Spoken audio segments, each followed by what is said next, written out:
Hey guys, CryptoDad here again. Thanks for joining me on the live stream Saturday night, 6 p.m. Eastern Standard Time, live from Michigan, where you can throw out questions and I'll do my best to get them answered. We'll talk about Bitcoin, we'll talk about altcoins, other cryptocurrencies, stuff going on in the news. I'm going to move some crypto around for you guys. And of course, I'll do my best to troubleshoot your questions. Just remember, this is not really an investment forum. I can talk a little bit about coins, but we're not here chasing pumps. Let's get this thing going.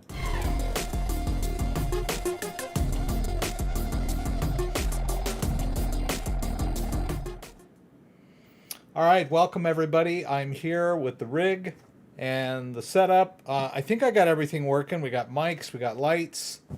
The phone seems to be synced up. We'll play around with crypto.com. It's been kind of a boring week for the crypto market. I felt bored today. I mean, Bitcoin has just kind of been in a range for the last couple of days, so nothing exciting. But there has been some cool stuff that was a little bit exciting earlier in the week. We'll talk about that in the news. So why don't we jump over to that?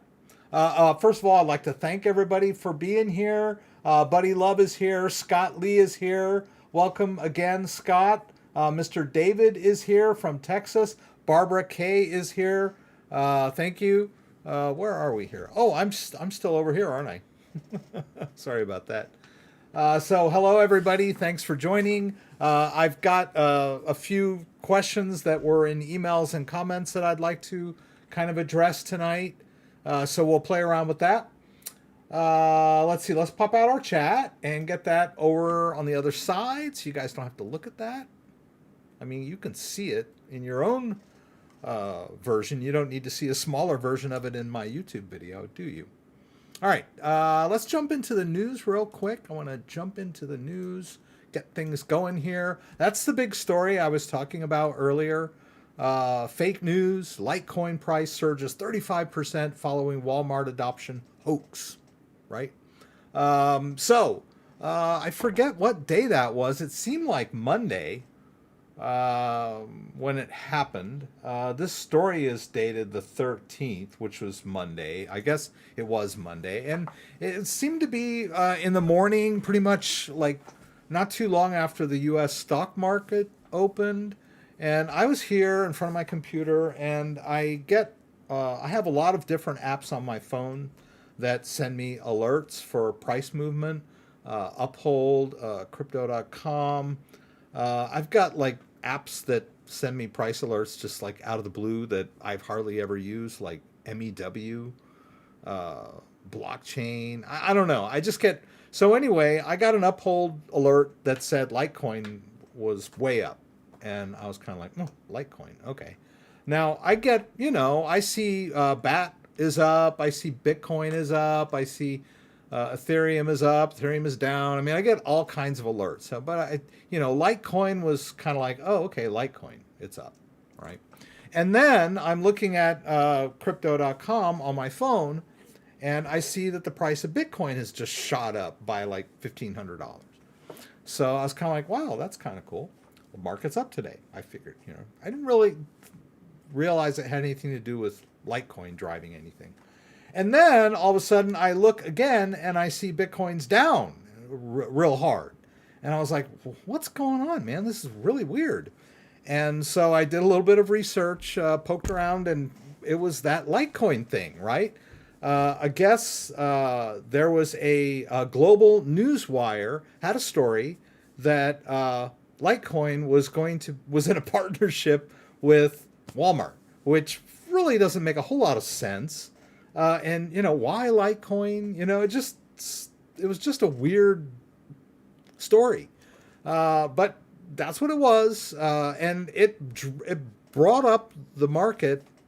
And this was like within an hour, or less than an hour. The market went up. Followed Litecoin up, and then followed it back down again when Walmart announced that there was no such partnership, right?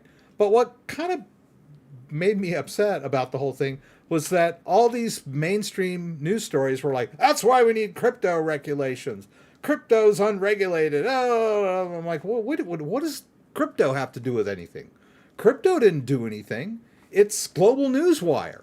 Maybe they should like regulate Global Newswire and figure out why they're like pumping false stories. How did that happen? Nobody seemed to care about that. It was all, this is crypto's bad, because bad players can manipulate crypto and get away with it, and nobody knows what they're doing, and they get away. And I'm like, wait a minute.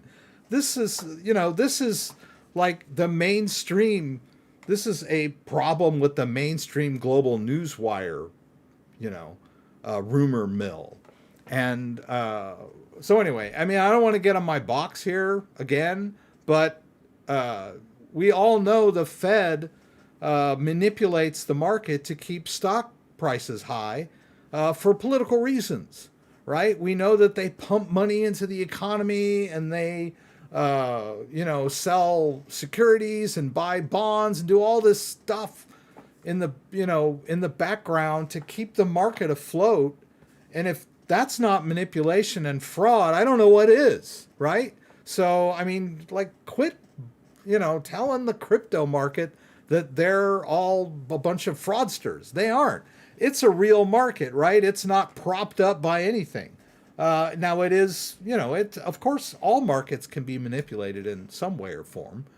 Amazon manipulates its price, big companies buy back their own stock to pump their prices up. So don't tell me there's no fraud and manipulation in the market. It's just institutionalized pretty much, So anyway, Litecoin went up and down. That was kind of fun. All right. But this interesting story, I like this, is that AMC has added Ethereum and Litecoin to their year-end crypto adoption plans. Now, I thought that as I read this, that they were talking about these other cryptocurrencies next year. Quarter two, 2020, quarter two. Anyway, I guess it is this year.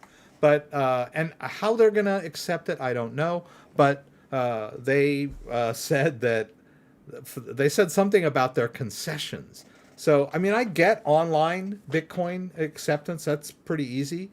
I mean, you can use your Coinbase account to buy Bitcoin. I mean, to spend your Bitcoin. So, like, you can, like, if you click on something that says pay in Bitcoin, they usually have a way for you to actually link to your Coinbase account and, like, send Bitcoin directly out of your Coinbase account to pay for something. And really, that's not really spending crypto. I mean, it's all custodial, right? But you can also use crypto out of your own wallet with BitPay to spend crypto on websites and whatever. But I'm curious as to how they're going to handle the concessions. I mean, I would hope that they would just have a Bitcoin QR code. God, my camera is flashing again. It's really bothering me. Anyway, I'll just let it go. So that would be cool. If I could walk into a movie theater and, they just present me with a Bitcoin QR code, and then I can use Trust Wallet from my phone to just directly send them Bitcoin right out of my own wallet, that would be cool, right? Or, I don't mind if I could probably use the Coinbase app as well. But anyway, crypto adoption story and a big company, right? And it's funny, the movie companies were so smug back before COVID, now they're like desperate, to do anything to like drive sales or get movie people in the movie theater. I would actually go to a movie just to see how I could spend my Bitcoin. I think that's cool, and then we'll talk about we all know that last week was the big day for the Cardano blockchain upgrade, and that now supposedly they support smart contracts, and apparently there are 200 smart contracts out there. But they are in time lock, whatever that means, right? So they're not really active. Okay. But this article kind of talks about it. It's like, yeah, there's a Versal app that has the number of smart contracts readying to be launched at more than 2,200 on the Cardano blockchain, but at the moment none of them are active. And then they list a few of them down here. Maybe we can poke around and see what some of these are a little bit. This one kind of caught my attention, this Cardax, which is supposedly a decentralized exchange. So I would let's poke around on their website and see what is going on with that. But slowly but surely, right? We've been talking about Cardano functionality since 2017. It basically had none, besides just being a blockchain like Bitcoin.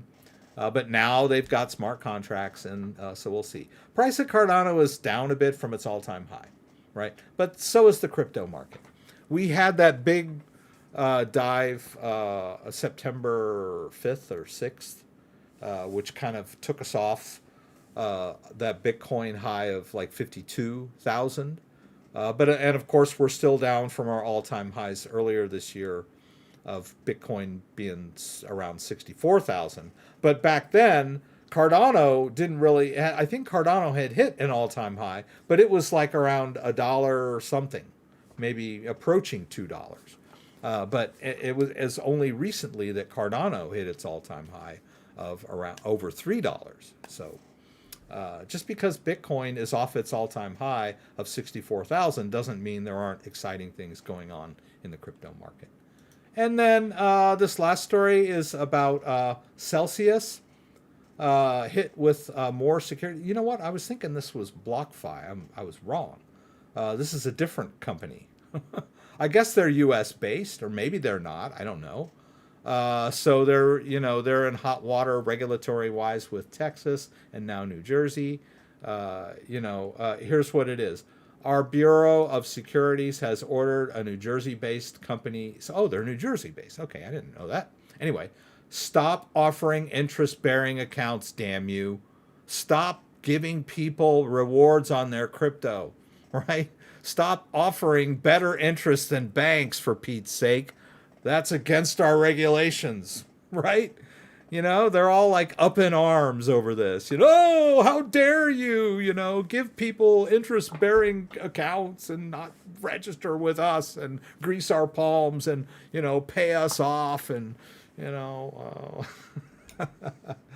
so here we are. Yeah, so we'll see, right? I don't think that all of these little petty regulators are going to be able to stop this tidal wave of financial innovation, right? It's just too, when there's money to be made, it will happen, right? We talked last week about Fidelity having a secret meeting with the SEC and like, dude, come on. We want you to approve a Bitcoin ETF so we can start making money, right? And this is Fidelity. They're huge. Right? So the big boys are like, hey, dude, it's time, right? So stop, playing around with your petty little regulations that are from 1933 and start getting on board with helping us fleece everybody, right? Anyway, but there's real returns that people can make saving, right? So that's the news. Let me take a nice little chug of coffee from my I Told You So Bitcoin cup, which my parents gave me for Christmas. Good stuff. Before we go into it too much further, I got all the news done in less than 15 minutes. That's pretty cool. I would like you to check out the description down below. If you do not see the entire description, scroll down just a little bit below the video and hit that show more, and you'll see all this cool stuff I got for you. These are affiliate links that I'm providing here for you. If you use these links to explore any of these products, that'll help me support the channel, kick a little revenue my way, and I would appreciate it. So we've got Crypto.com, a iOS-based, Android-based cryptocurrency exchange where you can buy, sell, swap, stake, do all kinds of cool stuff with your crypto.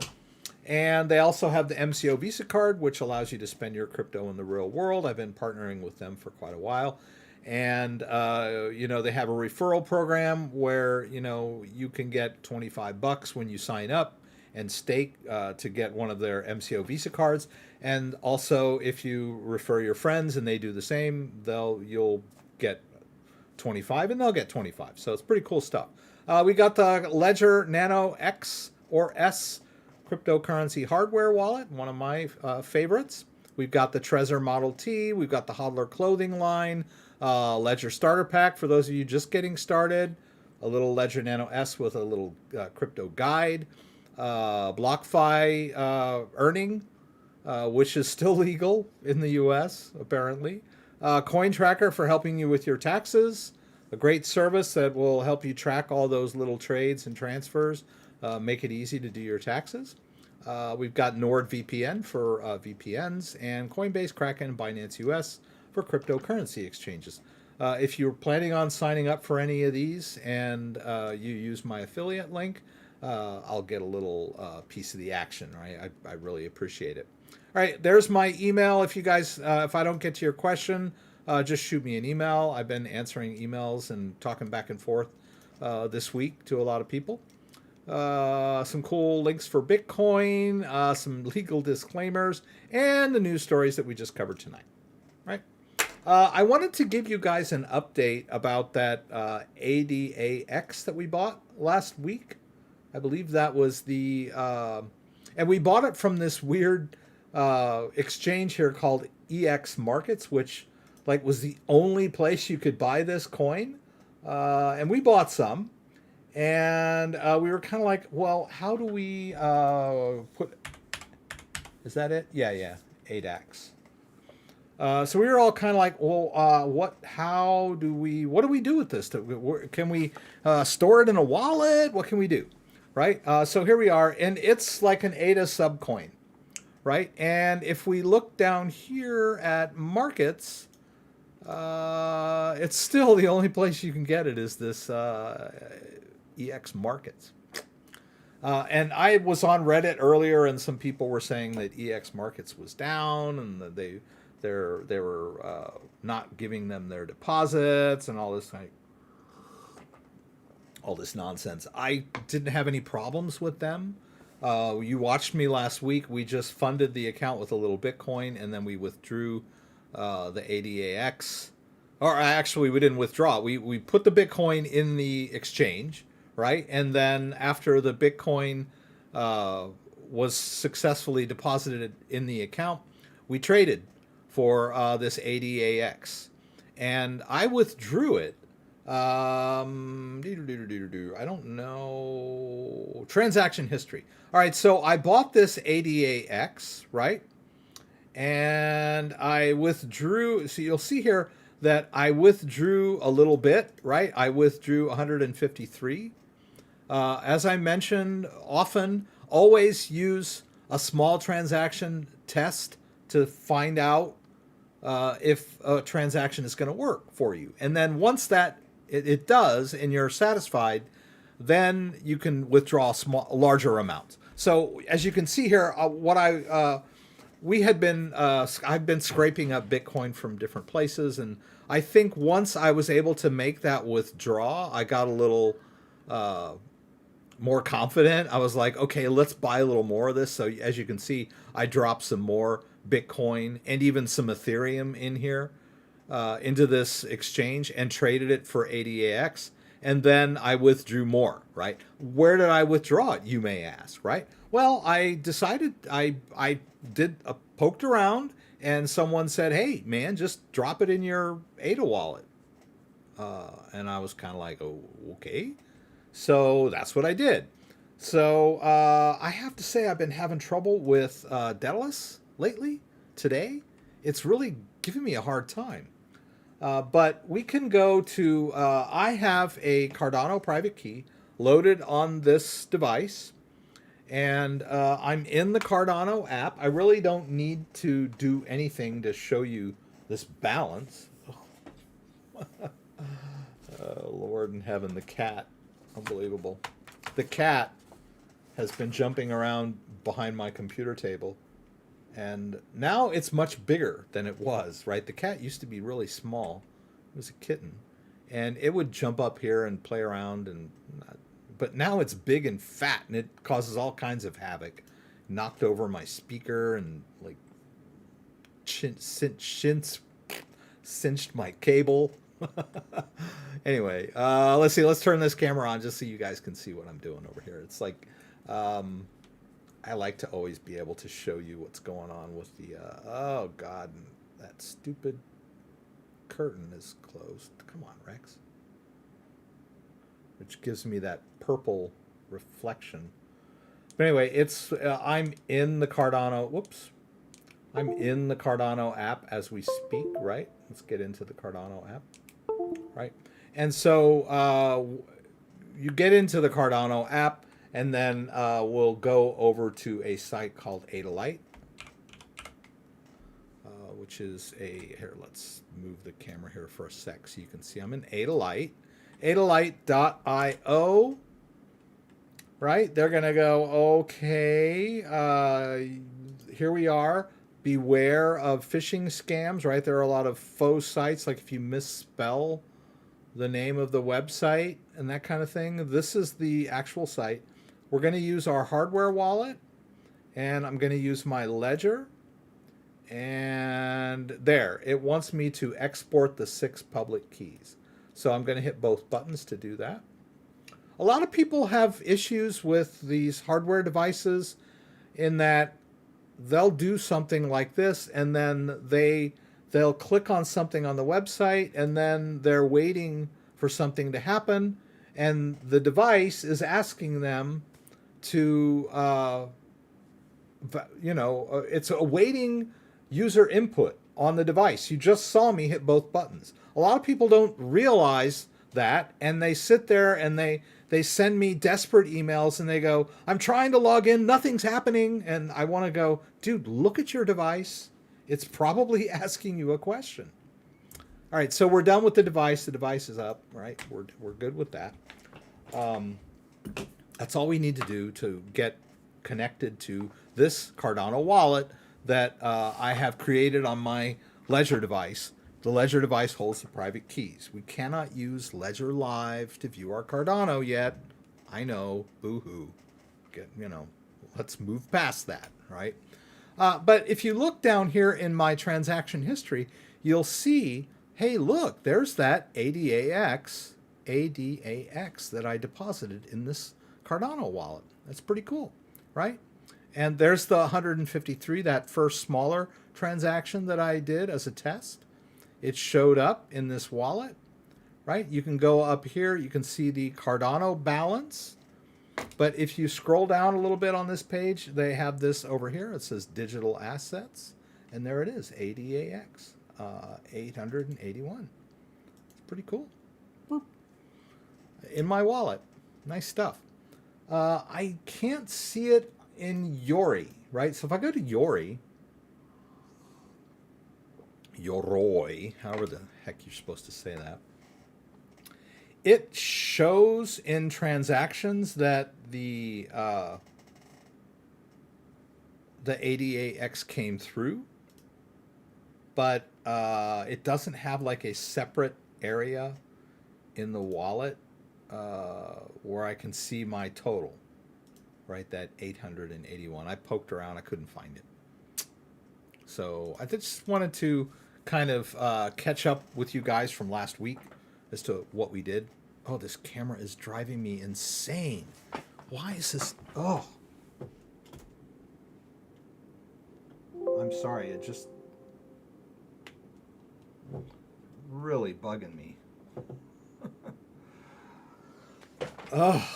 Okay, and that thing is probably going to be out for the rest of the night.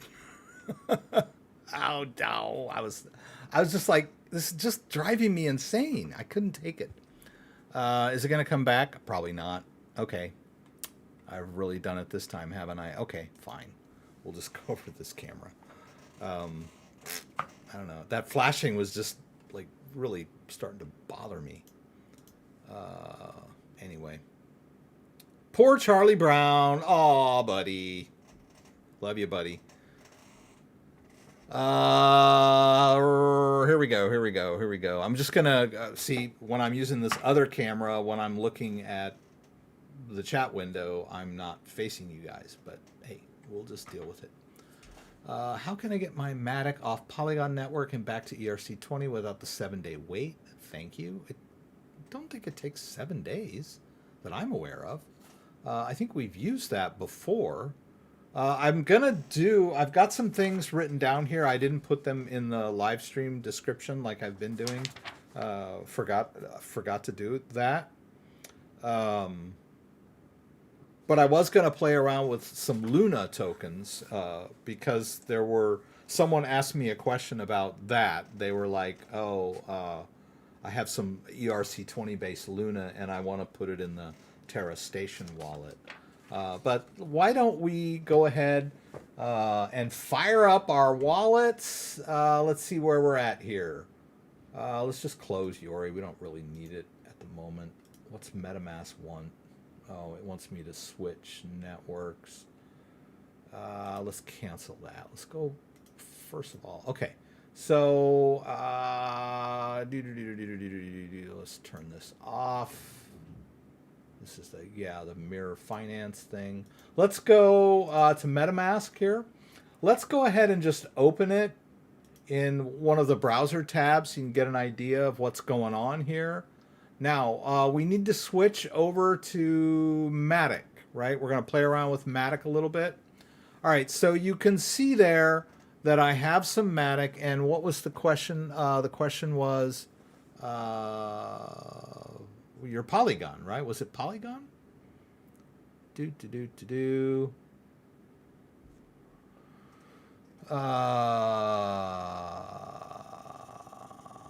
Okay, I'll say Thomas says, I just purchased a Ledger Nano X, set it up on Ledger Live, and tried to connect to my Phantom wallet that contains Solana and the ecosystem tokens. After 5 hours, I gave up. Okay. Well, I'll go through it here. Do I have a suggested app for multiple price alerts for free that are not too obtrusive?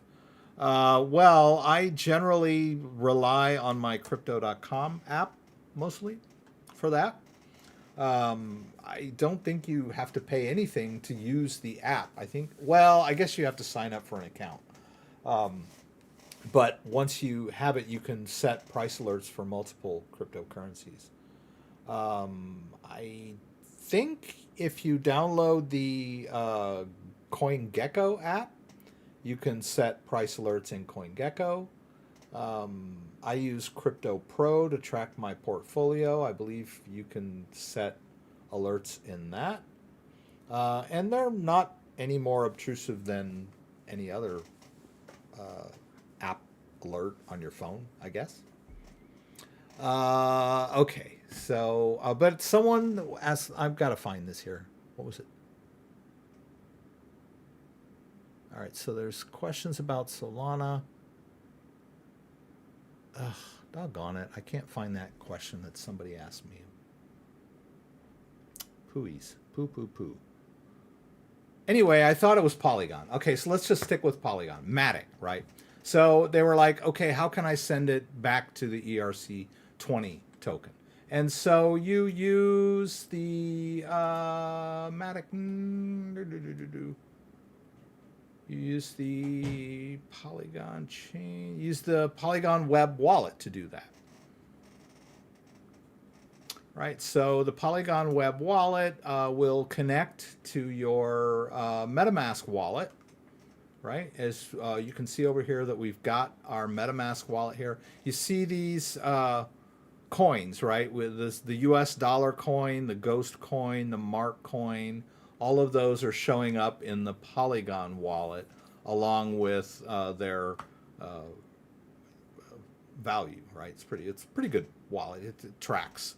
Better to track the Polygon coins portfolio wise than MetaMask, right? MetaMask doesn't give you pricing information, and even this, they're having trouble over here. So basically, we would use this feature right here: move funds from Ethereum to Polygon. And then we start with, in this case, we're already in Polygon, right? And we want to move the Polygon from the Polygon network to the Ethereum network. And for those of you who don't know what this is, I'll just paste a link to that in the live chat window there if you want to get over to this. So we've got two components. We've got this web wallet and we've got it connected to our MetaMask wallet, right? I've previously done this, but if you're not connected to anything, it'll say, ooh, connect your wallet, and then you just click on MetaMask. And if your MetaMask is configured for the Polygon network, as you can see, I've got the network configured in my MetaMask, then everything should sync up nicely and you'll have access to this Polygon Bridge wallet, right? So here we choose what we want to send. I guess the question was Matic, right? Okay, so there's an available balance of Matic. I could hit max, which I'm actually not going to do that because you need Matic in the wallet to pay fees, right? So let's say I'm not even going to move this, but I can, right? And so we transfer. Now, interestingly, it's not going to let me just transfer to some random Ethereum address, right? It's going to transform the token on the exact same address, right? Because you'll notice here that this MetaMask has different networks that it can be configured for. So we got Binance Smart Chain.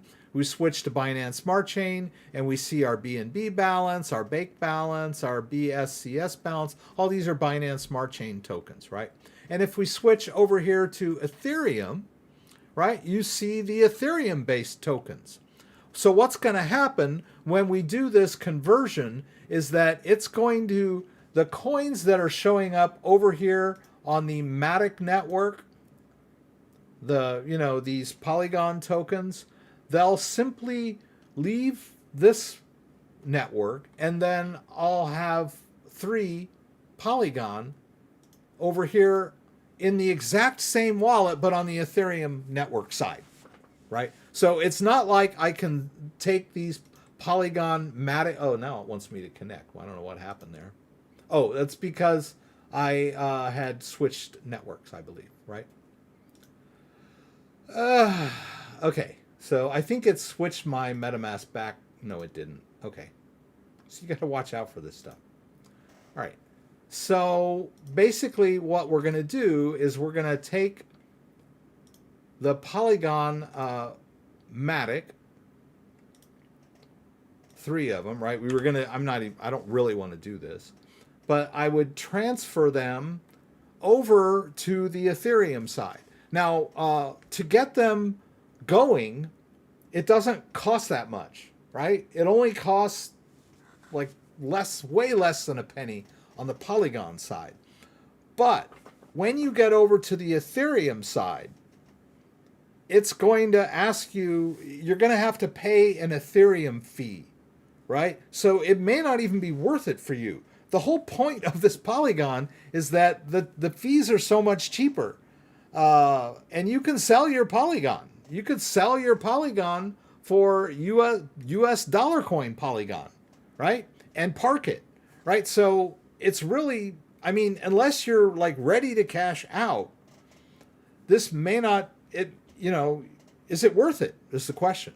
Because depending on the amount of Matic that you're trying to convert over to ERC20 token, you might end up having to pay, I don't know, $20, $30, $40, $50 in Ethereum gas fees, right? It's going to hit you one way or the other. So even if you were to do it the other way, right? So, okay, well, I've got some ERC20 based Matic tokens and I want them into Polygon. You'll pay the Ethereum fees on the way out, right?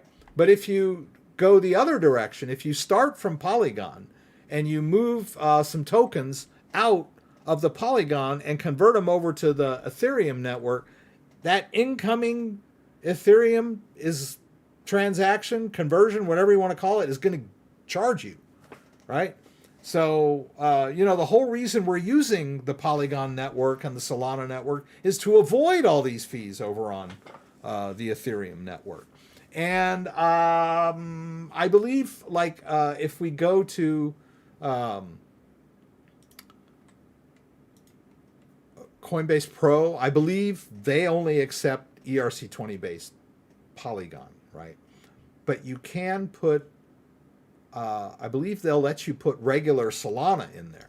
So with Solana, you can actually just move your Solana directly into Coinbase Pro, but not Matic, right? Matic, you do have to convert it if you want to liquidate it on Coinbase Pro. So maybe that's why you want to do that. But that's the thing. And it doesn't take, and once you've done that, right, once you've converted it and it's over here in the Ethereum side, and you've got, let's say it was like, 5,000 Matic, or right, whatever. So you've got your 5,000 ERC20 based Matic. Now you're going to have to move that over to Coinbase so you can liquidate, and that's going to cost you another fee. Right. So kind of messed up. Right. So let's go ahead and get over into Coinbase Pro real quick so I can like kind of illustrate what I'm talking about here. I don't think it's going to ask me to log in.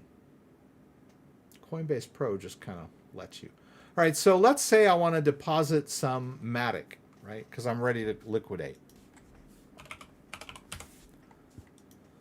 Okay, from my crypto address. Look, they're going to say, oh boy, you better be ERC20 Matic because I'm not taking anything else, right? So no way.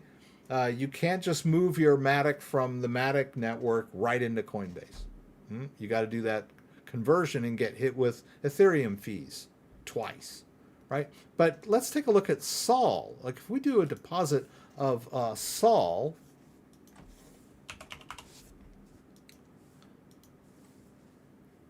all right, notice the only send Sol to this address. This is a full-blown Sol address. Right? Right? I could go directly from Solflare. I could send from Solflare directly to this address. Easy peasy. Let's boom, bow, bow. Right? It gets it. Right? So I don't have to do any conversion to send my Sol to Coinbase Pro and then liquidate. But with the Polygon, I do. If I'm over in Polygon, then I need to do that conversion, right? Someone said earlier, he's like, "Oh man, I've got Phantom Wallet set up, and what was it? I bought my ledger, and I want to connect it, and after an hour, I gave up." What's he talking about here, real quick? What is the problem with Ledger and Solana tokens being able to be stored safely on NANO? Is this a joke, or have I completely wasted money on the Ledger? I'm very frustrated. Yes, you can store them. I purchased a Ledger Nano X, set it up Ledger Live, and tried to connect my Phantom wallet that contains Solana and the ecosystem tokens. After 5 hours, I gave up. All right, so basically, you already have a wallet in Phantom, right? Well, that's a different wallet, right? Let's go ahead and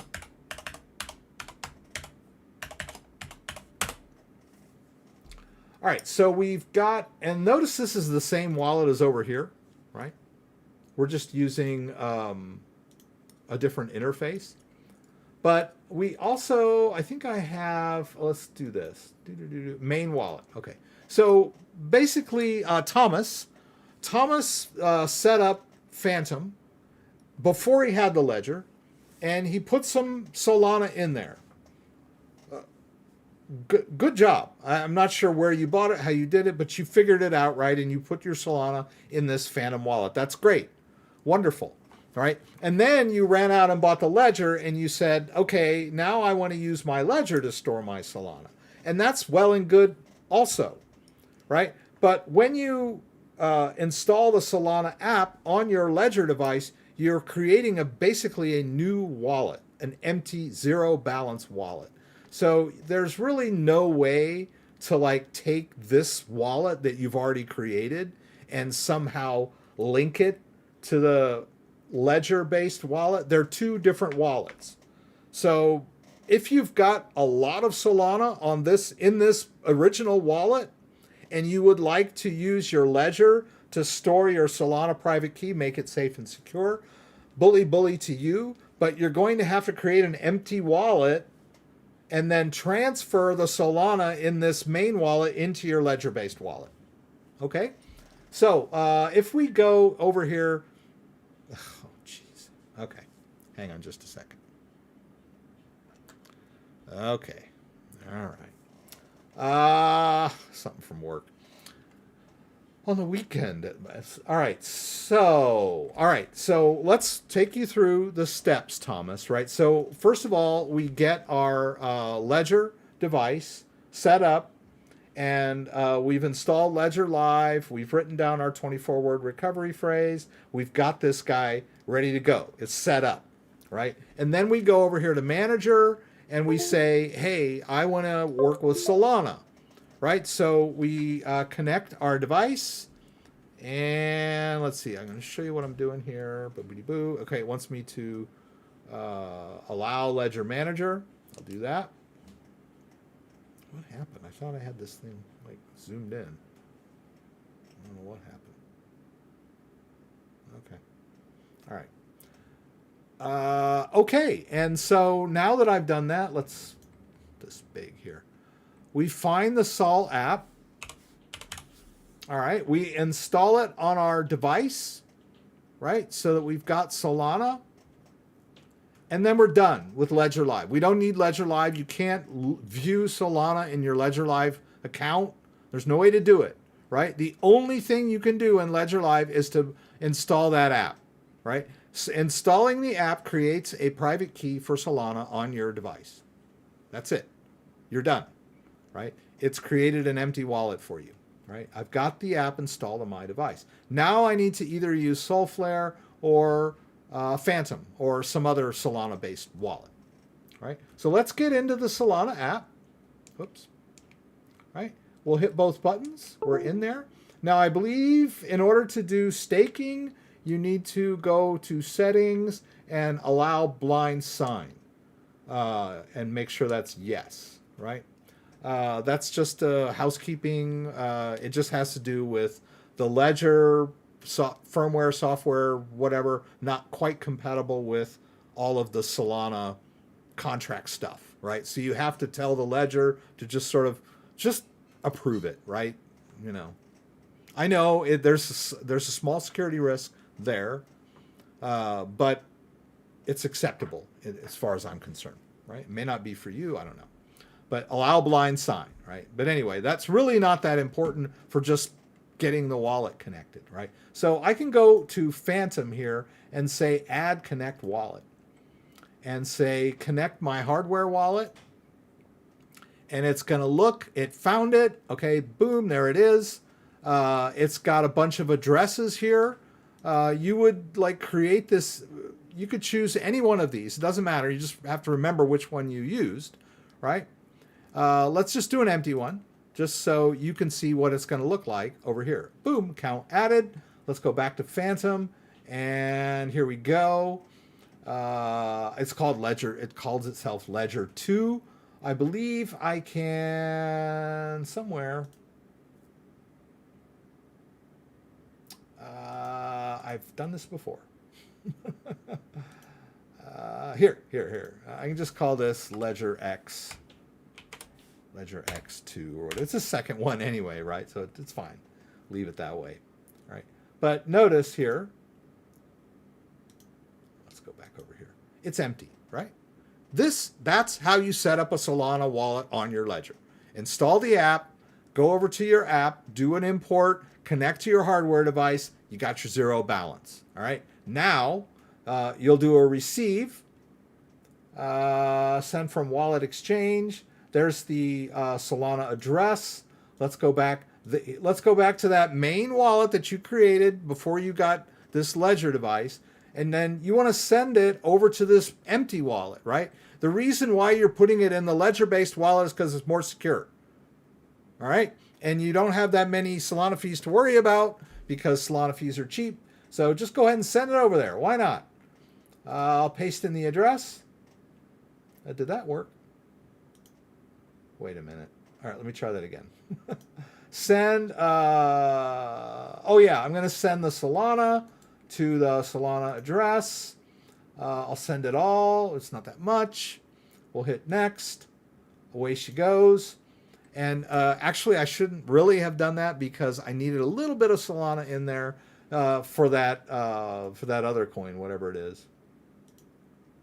Let's go back here.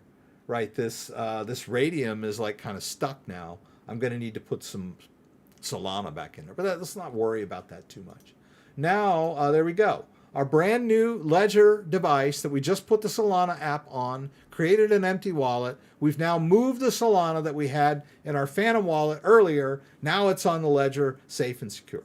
Private key is stored separately. That's what you were trying to do, I'm assuming. Yes.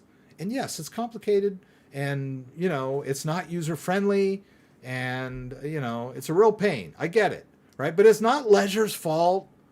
Right? Just because they don't support every crypto in the universe doesn't mean that they suck, right? It's just, you know, it's tech. It's tech. We're dealing with emerging technology, nascent technology. It's not user friendly. Have you ever, I mean, I'm old enough to remember, did you ever try getting on the internet back in the 90s? I mean, not user friendly. And not consistent either. You were always getting bumped off the internet, or you weren't getting a good connection, or, you know, grandma or, you know, your mom's friend was trying to call and they couldn't get through because you were on the internet. I mean, it's just like, that was then, right? Now the internet is like, it's pervasive. It's everywhere. You know, you move into a house, you buy cable and internet, right? But it wasn't always like that. And this is the way that crypto is. It's nascent technology. It's not user friendly yet. But you want to be involved. You want to get in there. You want to make some money. You want to invest in your future. It's not easy, right? That's why I started this channel back in 2017. And here it is, 2021, and I'm still explaining how this stuff works to people that are jumping on board because it's not easy, right? Anyway. All right, and then I think we also wanted to do. I wanted to show somebody how to do the Terra Luna thing, because Terra Luna is like a big deal right now, and it's ERC20 based. So why don't we buy a little bit? Let's see. I think. I have some collateral, so we can let's buy a little bit. Let's do $100 worth of Luna. So first I'll deposit US dollar from my bank account, $100, and hit preview. Now they're gonna make me wait 7 days before I can withdraw this. But I have some collateral in here already that can cover it. So we should be able to withdraw this. All right. So let's go over to Luna, right? I think Luna just came on recently. What is this? Wrapped Luna? Come on. Are you kidding me? I thought it was Luna. I thought we had that earlier. Hang on just a second. Oh, we were talking about Polygon. Okay. Doggone. All right. Well, it's Wrap Luna. Seriously? Is that what we were doing? Luna? Yeah. Okay. All right. Well, this is more complicated than I expected. Okay. Okay. So I guess this is. Let me just do a quick deposit of Luna if I can. Okay. It's Wrap Luna. Okay. Okay, they're going to tell me that it's only send Wrap Luna, and it's ERC20. Okay, yeah, it looks like ERC. We'll do the experiment, right? So let's go ahead and buy the Wrap Luna, market for the max US dollar of 100. We'll get 2 Wrapped Luna. And so now let's go over here to portfolio, and it probably says we've got some Wrap Luna. Okay. Now, let's move that Wrap Luna into an Ethereum-based wallet, right? Because that's what the question that someone posed to me in a comment earlier was, hey, I just bought some Luna, but I want to stake it over in Terra Station, right? But Terra doesn't work with wrapped Luna. It works with real Luna, right? Non-ERC20 based Luna. So how do I get that wrapped Luna into the Terra Station wallet so I can stake it and make those sweet, sweet, sweet rewards? I get it, right? So I poked around a little bit, and I think I figured it out, hopefully. This Terra bridge is going to help us. So we're going to need to connect it to our MetaMask wallet.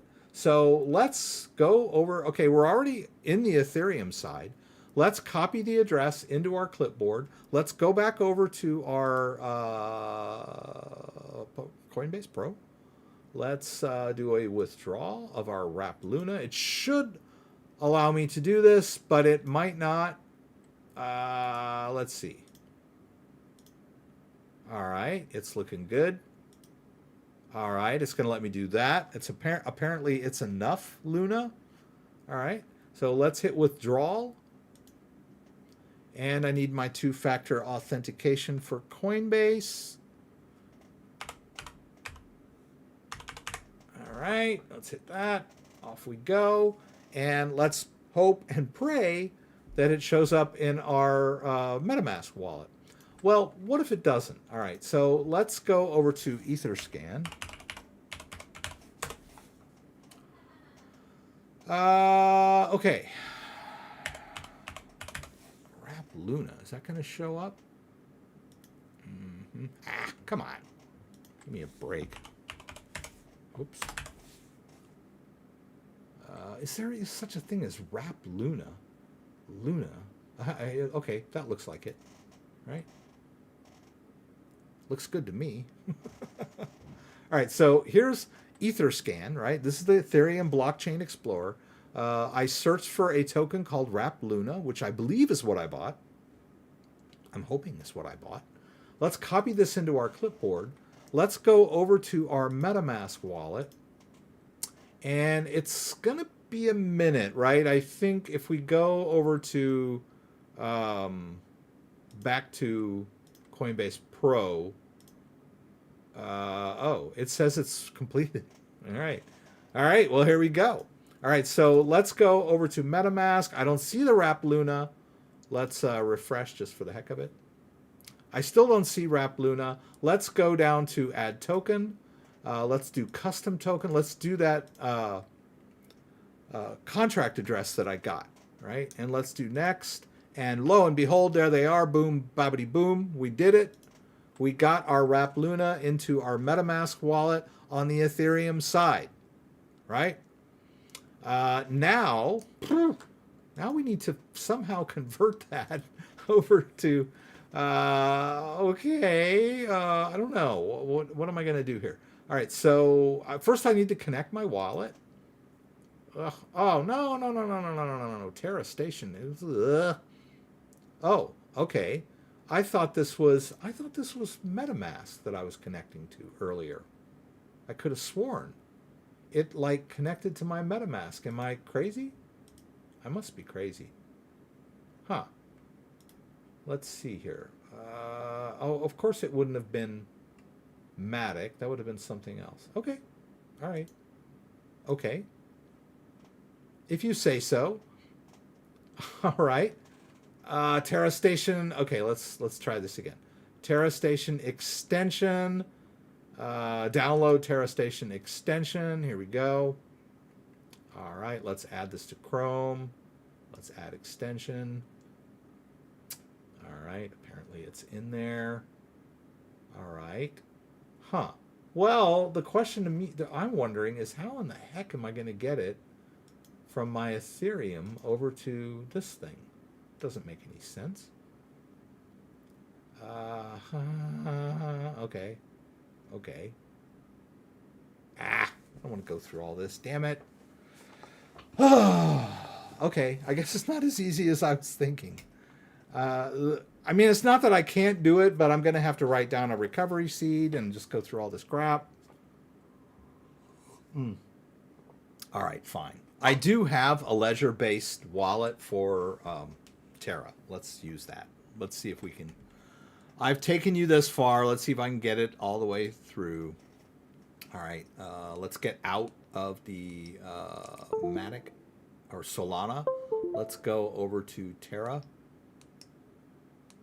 Where is it? Come on, baby. I see it. That's it.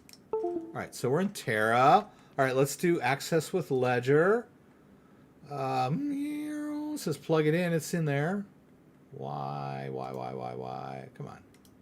Okay, there it is. Bing, bang, boom. It's behind this thing. Ah! It's only there for a second. Okay, there. Boom. All right, boom. It sees it. All right, so we've done that. Okay. Let's go over to this guy now. Okay, I installed it. All right. Okay, but I want to go the other way. Poppity boo. Whoops. All right, does it even see my balance? Apparently not. Oh, connect wallet. Okay. Connect wallet, Terra Station, allow access. Okay, boom, it sees my Terra balance. All right. So we're almost there, right? But we already have this Luna in here. We want to get that other Luna in here somehow. How are we going to do that? Let's go to let's switch to Ethereum. Aha! There it is. Okay, I knew that it wanted me. Oh, looks like Coinbase Wallet is not Coinbase. Coinbase Wallet is like some dumb wallet that has Coinbase's name on it. Let's use Meta. What are you kidding? Oh. All right, so we need to switch back over to the Ethereum network. All right, there we go. Ethereum. Okay. And there's our Luna, right? So let's try this again. Ethereum, MetaMask, boom, connected. All right, there it is. Boomity, boomity, boom, right? We got that 2.77 Luna. I would like to convert that. Oh, are you kidding me? Can I? Okay. All right, there it is. All right, I want to go from Ethereum to Terra, right? And this is how we got started on all this nonsense. All right, and the destination address. Okay. Okay, well, that's simple. I can use this destination address, right? It's the same wallet. Here it is, right here. Bum, boom. Okay. Let's go back. All right. Okay, so I want to send it all to that address. All right. Let's do it. Let's next. Blobbity boo. That looks good. All right. What's it going to do? Is it going to... Oh, okay. So it's going to cost me $4.67 on the Ethereum side.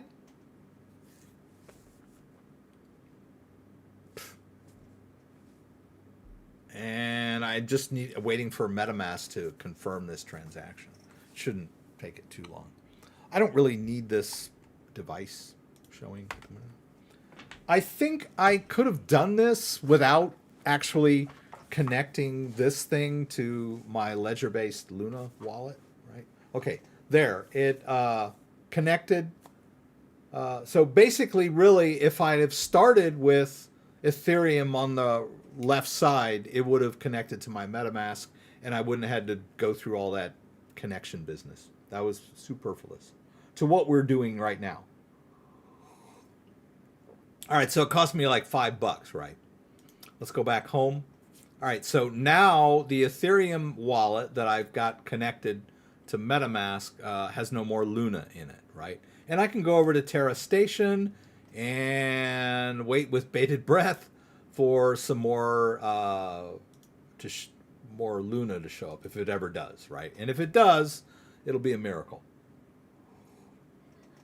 But I'm pretty sure that's what we just did, right? I gave it this address. So let's hope and pray. let's go back over, and I'm sorry I've been babbling away, and you guys are probably like, what the hell is he doing? Is Lobster a scam? I don't think Lobster's a scam. It's just not a very good wallet. What was it? What is the saying? I don't know who said this, but it's never, never apply, never attribute to malice what can be explained by incompetence, right? So I get that a lot in the crypto. People are like, is this thing a scam? I'm like, well, it's not. It just sucks, right? It's not a scam. It's like they didn't wake up in the morning and say, you know what, I'm gonna make a wallet and get it on the app store in order to, like, everybody that puts money in there, it comes into my pocket, right? Um, I don't know, but let me do my best at that and, like, not apply myself very well and just slap it together. And yeah, maybe it sucks. It's not a very good wallet, but I don't think that's like a insidious plan to, like, screw people over, right? Anyway. Okay, so we figured out what do we got past Phantom, right? We did Phantom. We did that. That was cool. Somebody said, oh, MT just gave me a tip. Thank you very much. Thanks for going through this. These are frustrations we see every day. You know what? I wanted to, while we're on this subject, which we are, I wanted to, I'm going to do a little bit on staking tonight because I had a wonderful gentleman who might be here, Randall. Oh, Randall was asking me about this? No, I don't think it was Randall. Oh, and BC Mike gave me $20. Thank you. I appreciate that, guys. I really do. Sorry I was babbling away over there. Okay. And I'm sorry I missed a few comments, it looks like. But I did want to bring this up. And basically, a very nice gentleman, Randall, sent me an email earlier, and he said something like, Rex, do you have any staking videos on, why should I stake? How should I stake? What are the risks and the benefits and that kind of stuff. And I was like, well, I don't have like an overarching video that is devoted to what staking is and how it works and what are the risks and everything, because it's not simple. I gave him links to several videos that involve staking, like staking Solana, Pancake Swap, staking farming, ADA staking. I don't know if I did the ADA staking or not, but staking Ethereum using Lido in Ledger Live. I mean, they're all different ways of accomplishing this, but none of them are straightforward and simple as maybe they should be. And so that's difficult. It's difficult for me to answer certain questions where people say stuff like, can you tell me what staking is? And, I want to stake. How do I do it? And you're like, there's so many different ways to do it that I can't just give you a straight answer and say, oh, you need to be staking ADA. That's the hands down. That's the best thing you should not be doing that, right?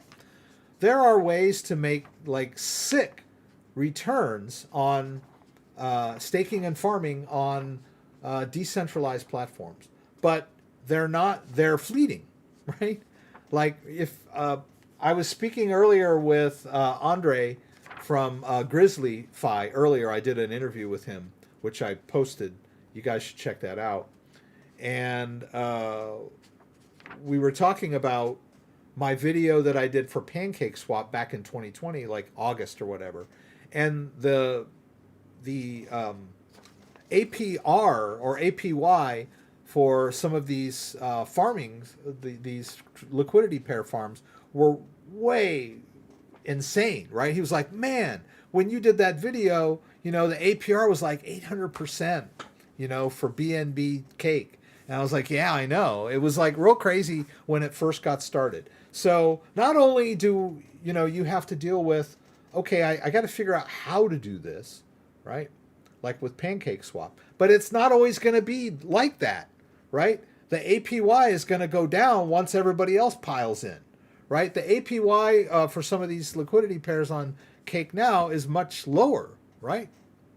So you have to, there's the time sensitive issue, and then you got to go find a new platform that just started that has sick returns, and they're shaky, right? They could be scams, they could be, not very well thought out, but they are giving sick returns, but not for long, right? You're gonna have to jump into that, right? So staking is not, a simple answer. So I just wanted to throw that out there. But let's go ahead and poke around. Oh, wait, did we ever get this? Let's see. Did it ever come in? It still hasn't come in. Oh, there it is. Ta-da! Okay, so we did it, right? We bought the ERC20 based Luna on Coinbase Pro. We went over to this Terra bridge thing, and I did more than I really needed to, right? All I needed to do was go to Ethereum on this side and connect to my MetaMask wallet.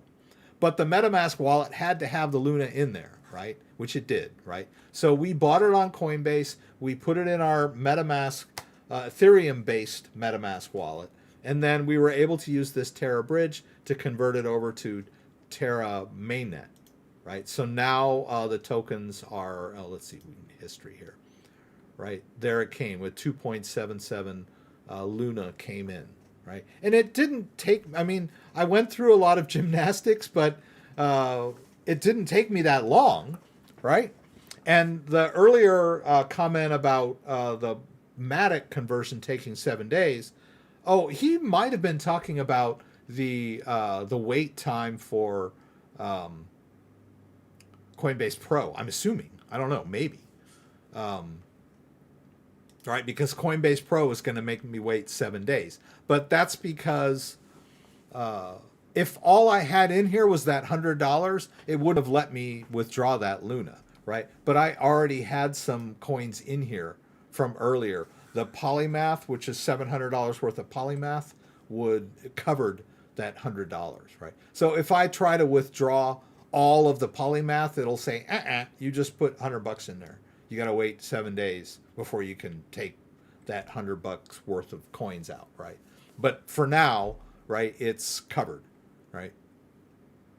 Anyway, all right, so let's go over to PancakeSwap, right? We're going to do that. First of all, let's go to MetaMask and switch it over to Binance Smart Chain. And let's see what's going on over on PancakeSwap.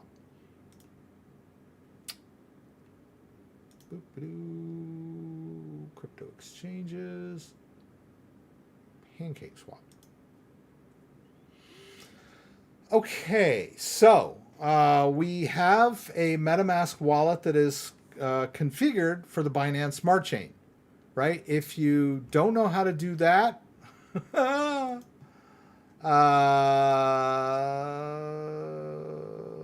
let's see here, Pancake.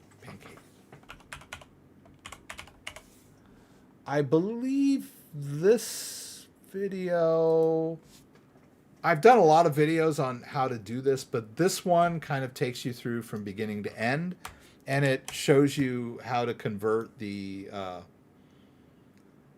set up the network in MetaMask. In fact, this video also has some great links down in the description, that are very detailed walkthroughs on how to get all this done, right? So, but we've done that, right? We've got MetaMask set up for the Binance Smart Chain. It's on the Binance Smart Chain network. We've got some BNB in here. And so now that we've done all this, how can we earn money in this, right? How do we stake, right? So we can go to liquidity. And there was a liquidity pair I was going to do, and I think I forgot about it. What it was, which one it was, but it had to do with BNB. Let's see, I don't know what I got in here. I was gonna do, let's go here. Not Bake, not BSC, not Alice. Oh, Alice, yeah, okay, let's do that because the Alice will allow you to stake Alice BNB tokens, if I'm not mistaken. Let's go over to that real quick, just so I can get that. I'll just go ahead and do a liquidity pair thing for you guys. Come on. There it is. Okay.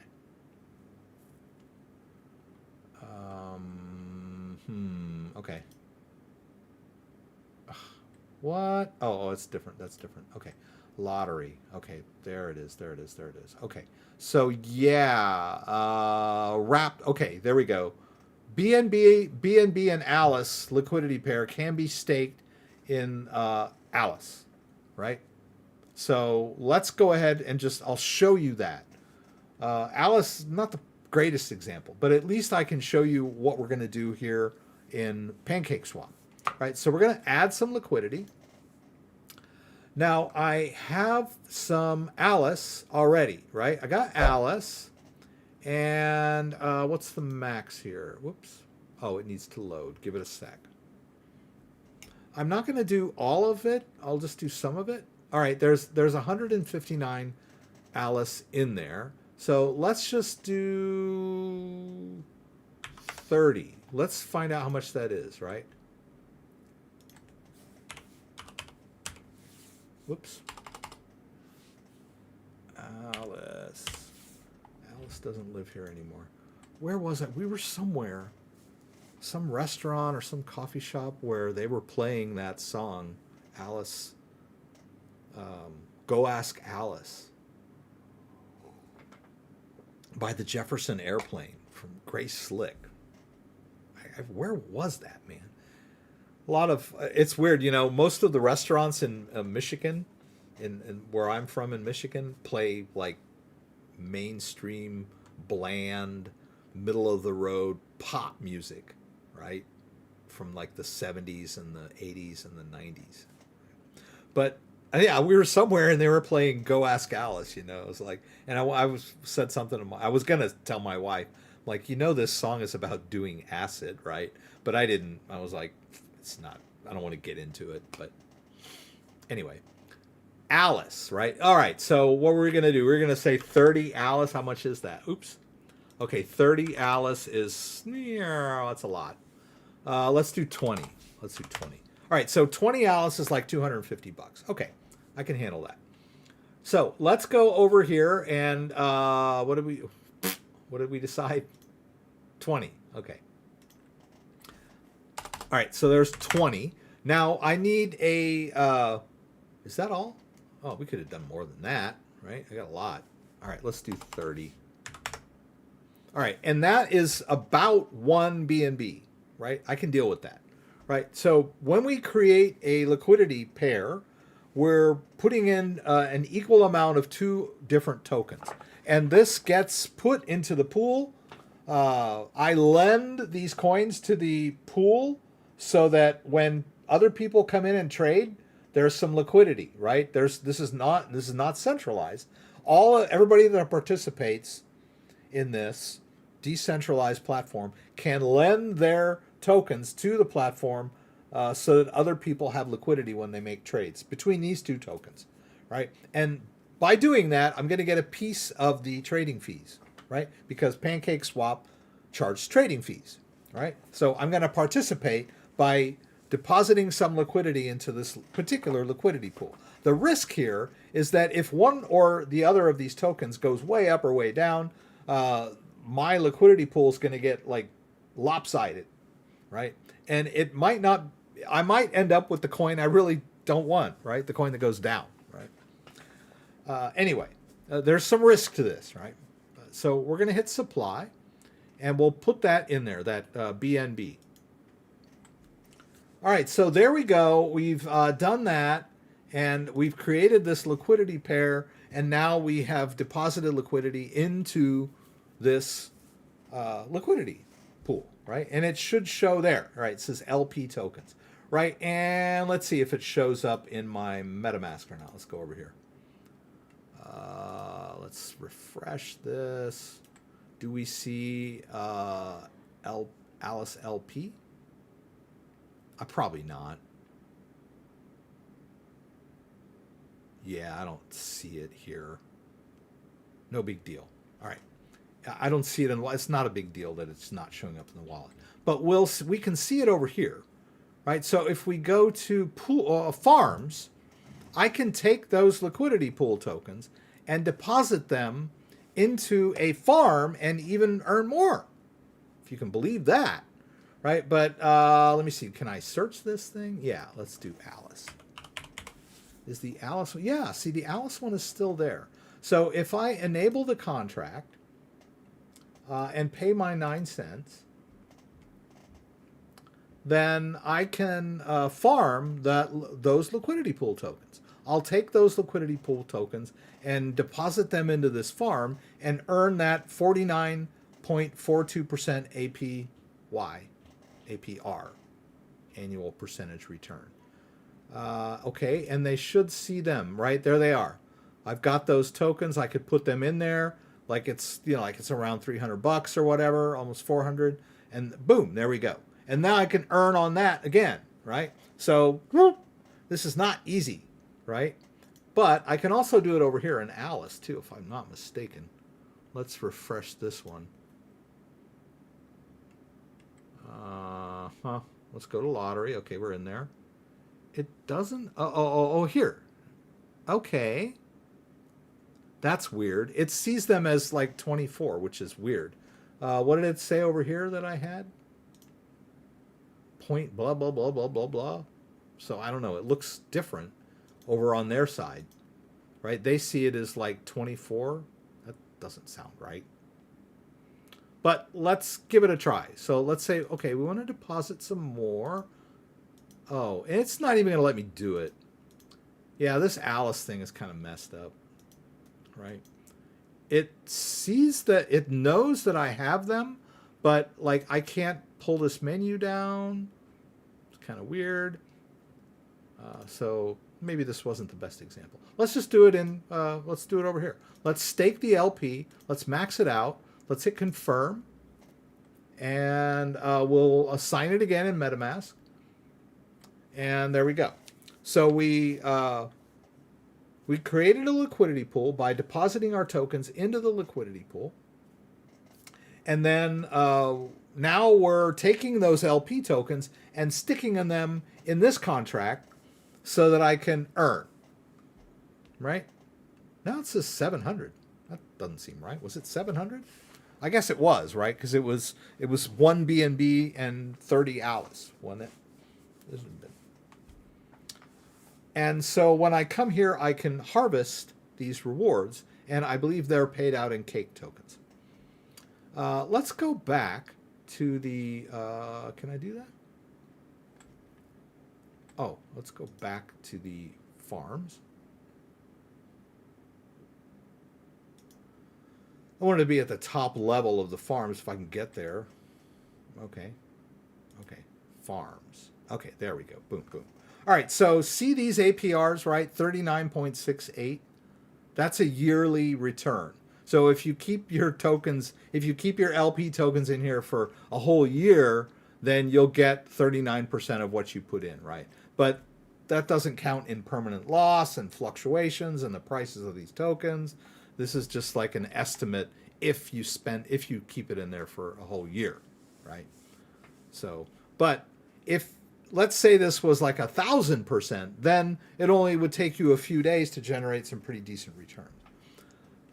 This is relatively safe, cake BNB, right?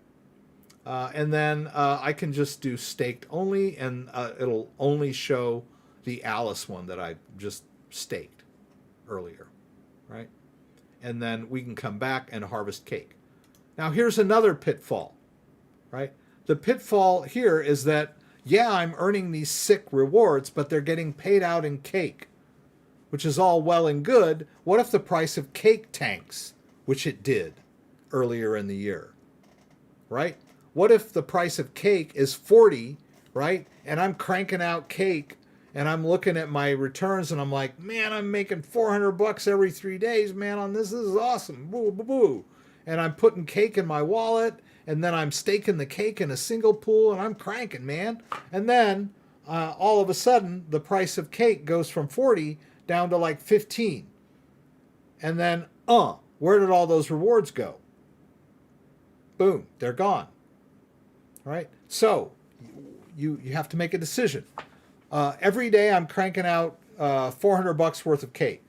I could sell that cake every 3 days and take those profits and set them aside. But I'm missing out on those compounding rewards. Right? So you just have to make that decision. So you could just cash out every other day or every 3 days or whatever, or every day if you want to. Right? Although I believe some of these pools have like a percentage penalty for early withdrawal, I guess you want to call it, right? They make you wait like 3 days. Some of them, not all, some of them. All right, so that's that it. Thanks for going through this. Yay, we're in good shape. Oh, everyone gets a share except, okay. I'm just going to scroll up. I'm like lost. Dan's not here tonight, so hopefully there's nobody spamming. There are some former spammers here that I've already hidden. It's funny. Sometimes these controls work, right? Where it says hide user from channel. And then if they come back in using the exact same account, they can't spam. But most of them just create a different account and come in on a different account, right? Anyway.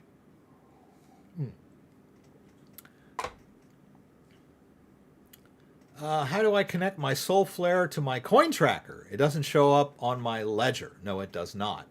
I don't know that if CoinTracker supports Solana. If it does, then you would simply give them the Solana address of your wallet.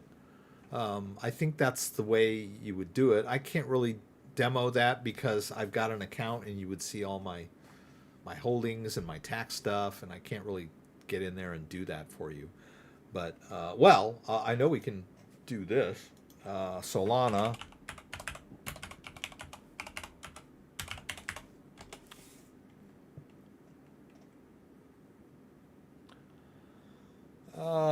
Setting up your wallets in exchange. Let's try this. Oh, that's different, right?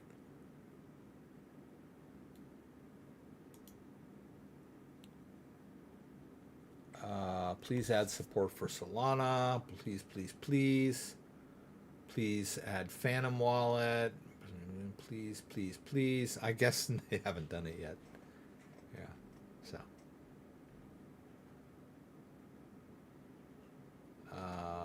Please add Phantom. Needs Sol's best wallet. Phantom. Okay. So, yeah, I guess they haven't done Solana yet. In CoinTracker. They don't have support for it yet, but I'm assuming they will. I'm sure they're working on it.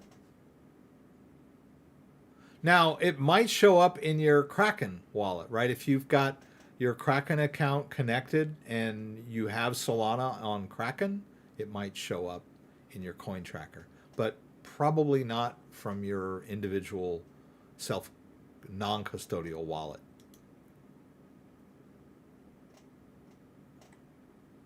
All right, so here's someone where it's actually showing up for staking, but once Kraken the coins were showing up as Sola, whatever that means. Kraken Sol wallet. Yeah. Yeah. And, you know, there are some other wallets that, like you can connect your Binance Smart Chain wallet to CoinTracker, and it will show you coins like Alice. But you can't like give it like an Alice public address and say, here's my Alice wallet. But it does it like as a sub token within other wallets. Okay, Sarah, gotta go. Okay, JDO, note to all when sending crypto, always send a tiny amount first. Yes, yes. Wholeheartedly recommend that. Jefferson Airplane's still alive. I think Grace Slick is still around, you know. But her songs are still playing on the background music. Okay. Right. So, and let's take a look at, like you can go to pools, right? And you can stake single cake, and it will auto compound for you, right? They didn't used to have this. It used to have to use Bunny Swap for this, but and Bunny Swap was hot, man. But oh, how the mighty have fallen. Now Pancake Swap has its own auto compounding pools, right? So you just drop your cake in there, and it'll auto compound it for you. That's pretty cool, right? And then these are all these single staking pools. Notice most of them reward you in cake, as I mentioned, right? Let's check out another one. Let's go over to, let's go ahead and, let's go ahead and I'll show you Bake, whatever. Let's do that. Let's do that. Let's do.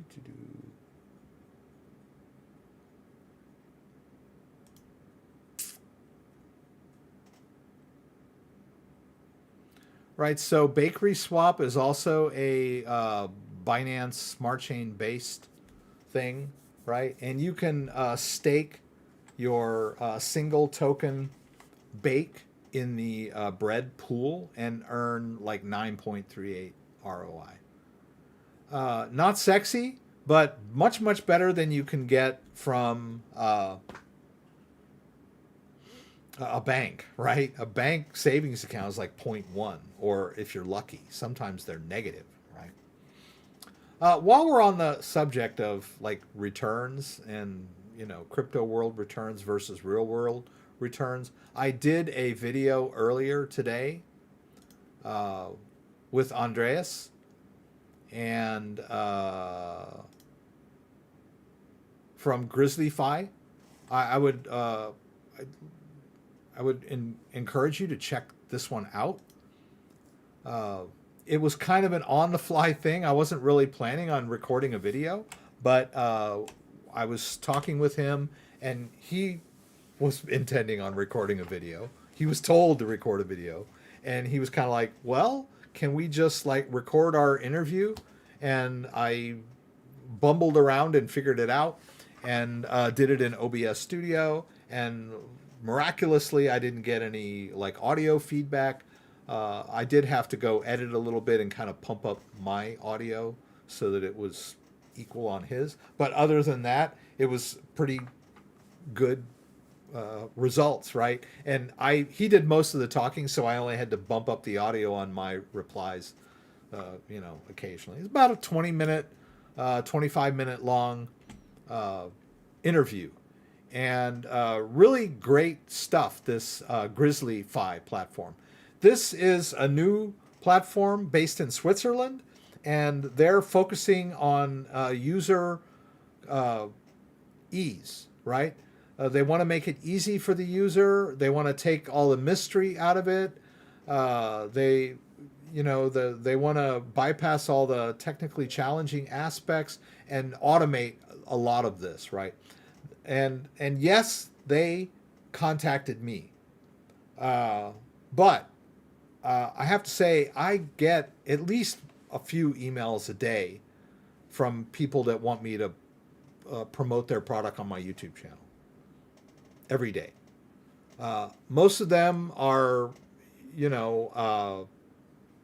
people I don't want to deal with, right? I don't pump coins, individual coins in general. Although someone contacted me from Oasis, and I already own some Rose token, so I was like, "Oh yeah, I'll do a video on Rose token." So if I'm already in it, maybe, right? But when people contact me, "Oh, we've got this new coin, and we want you to talk about it on your show," I'm like, Or if they say, we're a trading bot, or we're a high speed, leveraged exchange, I'm like, So it's very seldom that I will actually take these offers that when people contact me. And GrizzlyFi was one of them. I checked it out. It looked really cool. And it's not even up yet. So we did this interview. Check out the interview. And when it goes live in a few weeks, I'll do a tutorial just like I did with Pancake Swap. And then also another company that approached me was Mogul. I did a short tutorial on their NFT collectible website, but they got a lot of stuff going on in the future. But right now, they're kind of focused on movie NFTs, like movie collectibles. And I think this is like, if not mogul, somebody is going to be really big. I'm sure eventually they'll, like Paramount and all these big, studios will have their own NFT platforms for the movies that they put out, where people can buy NFT related deleted scenes and signed things like that, So all this stuff is going to be huge pretty soon, right? You should check these videos out. And like I said, yes, they approach me, but I don't like take every offer thrown my way, right? I'm pretty, I'm pretty particular about who I will work with, right? Let's see, what else are we going to do, right? What time is it? Oh, it's only 7:30. We got plenty of time. Yes, GrizzlyFi looked easy to use, and also they're going to have a traditional side of it, where they have like a regular fund that people can just invest in through their bank. And they're based in Switzerland. And, Andreas was telling me how crypto-friendly Switzerland is, right? There's this tiny little country. They don't have natural resources or manufacturing or whatever, but they've got, they're famous for clocks and chocolate and, big finance, right? Swiss bank accounts or whatever, Swiss francs.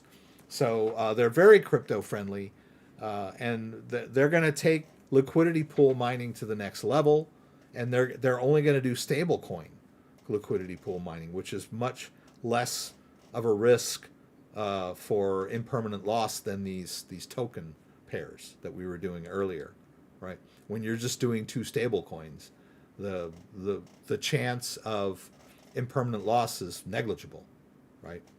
So anyway, and then so like big bankers can just drop money in their fund and earn these crypto rewards, these returns that we're talking about.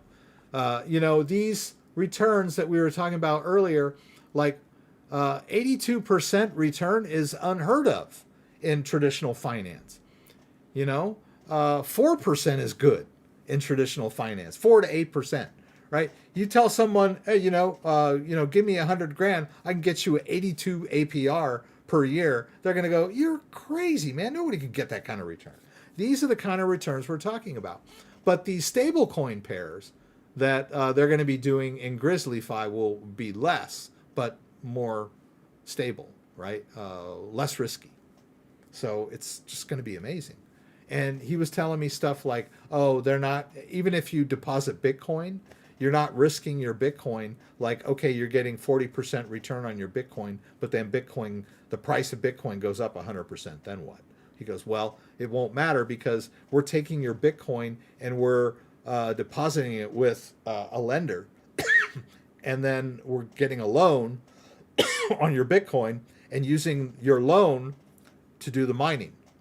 Your Bitcoin is still, the collateral Bitcoin is still there. So if the Bitcoin goes up 100%, yay, right? They'll just pull out more of the loan because Bitcoin's worth more, and you'll still have your Bitcoin. It's just like, this stuff is going nuts. Track all your DeFi. And they'll help you track your deposits and your earnings and your rewards and stuff like that. CoinTracker does a pretty good job of tracking your portfolio, but like we're still nascent in this space, right? So there's really no one unifying place where you can see all of your rewards, right? All right, so I'll definitely do a Grizzly video when that comes up. All right, so let's see. What do I have on the agenda here? I was a little bit... Oh, yeah, we wanted to play around with these Cardano smart contracts. I'm a little bit upset with Daedalus.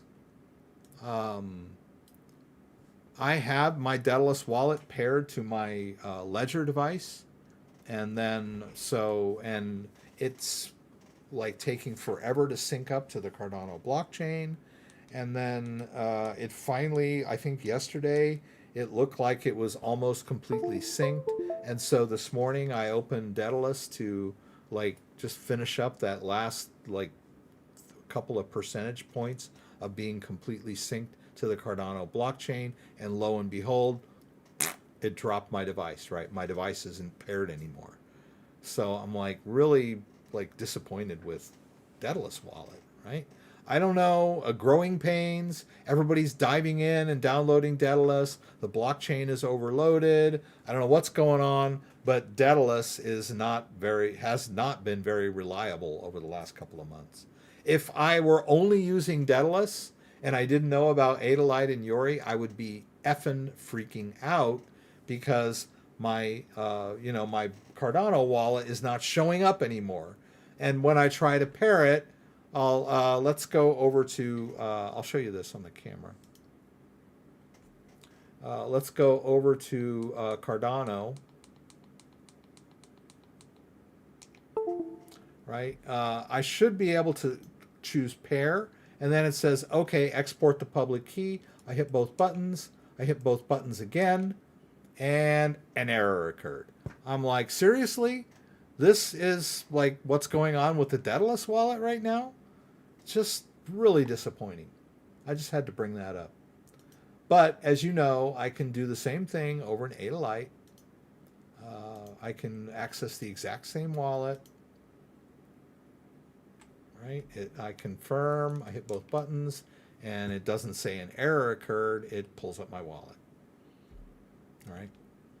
So, but if I didn't know about Adalite, and I would be really upset.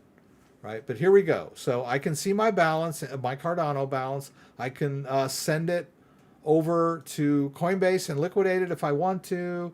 Actually, I can also send that ADAX if I want to. Right? If I wanted to send that to an exchange and liquidate that. So I can do all this cool stuff in Adalite. And it's a light wallet, right? I don't have to sync the entire Cardano blockchain to my local machine to use this. All I need is my device, right? So, but yeah, pretty disappointed in Daedalus.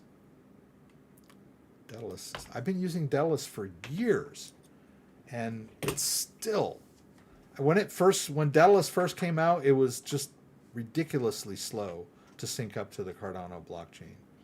And I did a couple of videos on Daedalus, and people were always like, it's not syncing, it's not syncing. I'm like, you have to wait, it's going to take a day or two, and then you got to quit and reboot, and all this, it's always been like a hassle. And then over the last year, Daedalus was like picture perfect. And now that they've upgraded their blockchain and everybody's jumping into Cardano, and now it's like unreliable again. Just like, seriously, dude, like you've had a long time to get this wallet right, and it's still just like not right. Why is it giving me an error message when I try to pair it to my device? Very upsetting. Anyway, I'll just quit. And I tried quitting and rebooting and like reconnecting and disconnecting and reconnecting my device and doing all the troubleshooting steps that I normally go through, and Daedalus is still giving me an error message when I try to pair my device. Not a happy camper with Daedalus. All right, so we wanted to play around with some of this Cardano stuff. Right? This one, first of all. Now, of course, we're not going to be able to connect to anything, right? What were we doing last week? Oh, we were just buying those tokens last time. No. What were we doing? We were doing something last week. What was that? Doggone it.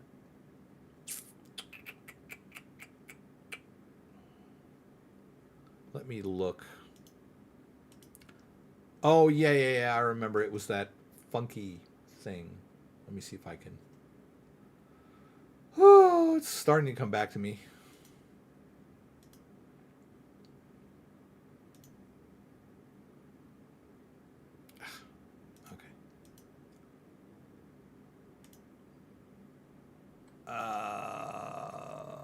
No, I didn't write it down in here. I forget the name of it. Doggone it. I can't think of it right now. But we were playing around with like sort of a DEX. Let's see. All right, let me look here. This might jog my memory. It was Ergo. Okay, that was it. Oh yeah, it was Ergo and Yori. Oh, is that Yori Light thing? Okay, yeah. Ergo Dex. Okay, there it is. All right. But even this was not really connected to connect my Yori wallet. Okay, yeah. See, it doesn't even connect to regular Yori. It connects to this weirdo. Doggone it, stop it. Nor Yori Nightly, which is not Yori. Okay, whatever. Okay, yeah. So yeah, we played around with that a little bit, but that's didn't really connect to the ADA network in any way. But what we determined from this was it was probably a template for, okay, I'm going to launch this ADA DEX, and then I will use a probably the Yori or Yori Night, and this Yori Nightly thing is like, what? But I'm assuming like you go on to this DEX. So where are we here? What is this Chrome extension? Oh, this is Yori Nightly. Okay. We would go on to this DEX here, and we would connect to a wallet that would be like with ADA in it, right? This thing is like this ERG. It's like cross-chain, whatever. It's not a full-blown Cardano DEX at the moment, right? But maybe it will be someday. But it would be similar to PancakeSwap, where we connect to our MetaMask wallet. But instead of connecting to the MetaMask wallet, we would connect to something like Yori, which is a Cardano extension, right? And then we would have access to our Cardano and then be able to like swap coins on the Cardano network. That would be what we would want, right? Let's take a look at this Cardax, because this is the one that seemed to me what I would consider like a base proposition for Cardano DEX, right? Cardex is the first DEX on Cardano. Okay, and of course it's not live yet. I don't know what this is here. This is just like a demo, right? There's no like wallet connect wallet, but it looks like it's going to be an extension. I don't know. Let's see. Roadmap, architecture, user interface, Q2 2021. DEX go live Q4 2021. So not yet, right? Can I go back? What the heck happened there? Oh, it just took me to the bottom of the page, right? All right, so this is our DEX. Okay, it looks like they're going to have a phone app. So it's going to be a phone-based Cardano DEX. All right. Swapping Cardano native tokens on your phone. So I'm assuming that if it's going to be phone-based, I'll have to create it as an empty Cardano wallet and then move my Cardano into it from my ledger-based wallet. I would prefer to have a website DEX that connects to my ledger through like Yori, something of that nature, right? I'd feel more secure than just trading Cardano on my phone, right? Because the private key for that wallet would be the phone, right? Somewhere in the phone, the private key is stored. So it's more vulnerable, like especially if it's a lot of Cardano, right? If I got like 100 grand worth of Cardano on my phone, right? Then feels kind of funky. But this is cool, right? So when it's live, it'll be great.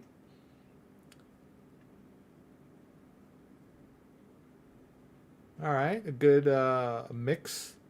So here's the FAQ. What's it all about? decentralized exchange that allows users to trade ADA for any Cardano native token. So, like that ADAX token, I should, if I were able to connect my ledger, then I would be able to swap Cardano for ADX or ADX for Cardano, and then, trade, just like I do over on PancakeSwap or Uniswap or SushiSwap, right? When is it launching? Q4 2021. Okay, so we'll have to wait on that one, right? And then what was this other one? Greed reward tokens. Token redistributing Cardano ADA back to holders. First to launch on Cardano blockchain, the Greed token is the first crypto music label with Grammy Award-winning producers Cool and DRE, and is set to launch as one of the Cardano blockchain's first tokens. So that's just a token. Okay. September 10th, source Greed token. Is it? Let's see. I don't know if you could buy it anywhere, right? Let's check that out. Fear, greed, sentiment set. It looks similar. Right? Was that it? I don't know. It doesn't look like the same thing. That looks different. Nah, that's on the Ethereum blockchain anyway. Yeah, so I don't see that. Greed? Yeah. If it's not on CoinGecko, then it's not a coin yet, really. So we'll see. Greed token. Well, that's kind of weird. Oh, this is just a news story about it.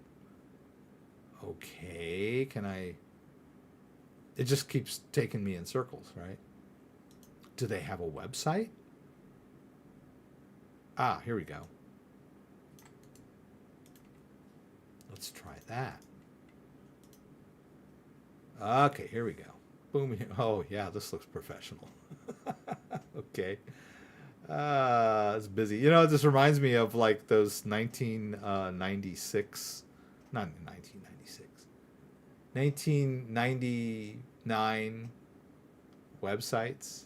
I don't know if you remember in the early days of websites, they were just like images and links, but a lot of like people could do like flashing stuff. I don't know if you just like, if you remember that back in the day, right?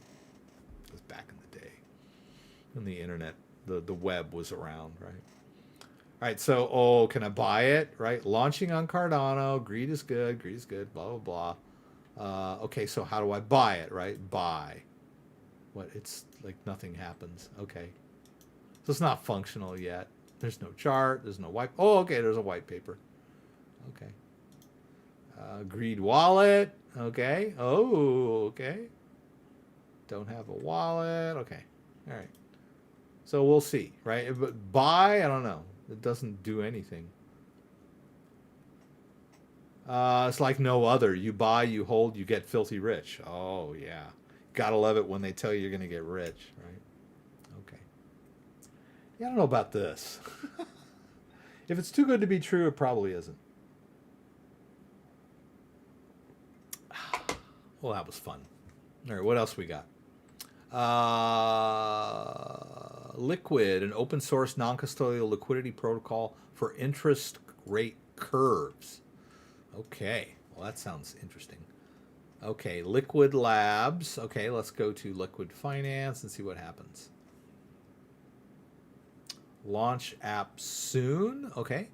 Open source algorithmic and non-custodial interest rate protocol built for lenders, borrowers, and developers. Liquid Solutions. Okay. Okay. Decentralized marketplace. There's the little Cardano logo.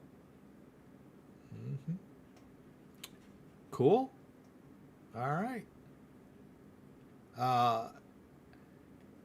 Even though these aren't actually, working yet, it's good to figure out the lay of the land and be ready for some of these. Like, you want to jump in when you can.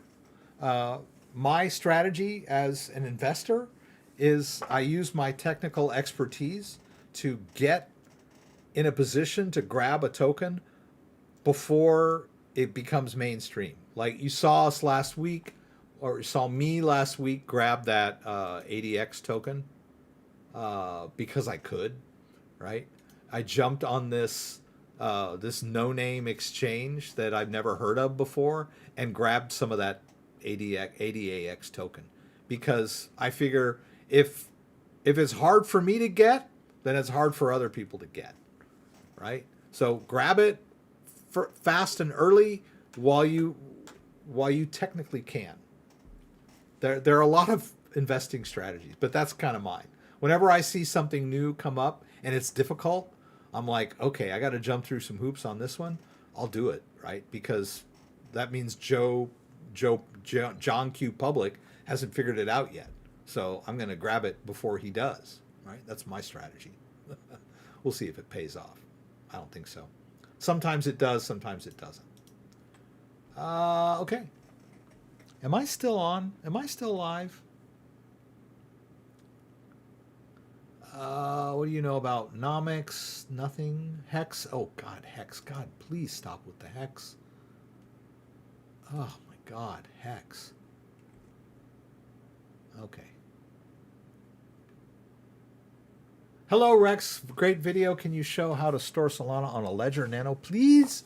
How to store Ethereum Chain 2, please? Thank you. Well, we did earlier. If you just scroll back in my video, there is a point where, and why did I close Ledger Live? I don't know. So the first thing you need to do is buy yourself a Ledger. Get it set up. And once you've got the Ledger set up and connected to your computer, you need to go over to the manager and download and install the Solana app on your device.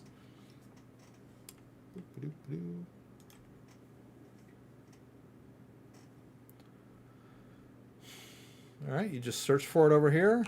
Sol.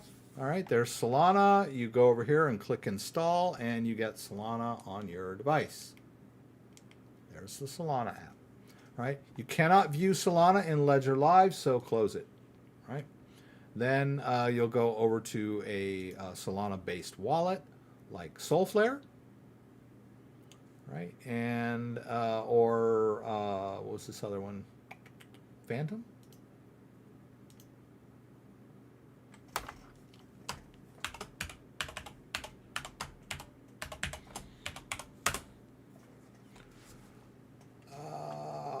Okay, so, and then we did this earlier. We basically connected our Ledger device.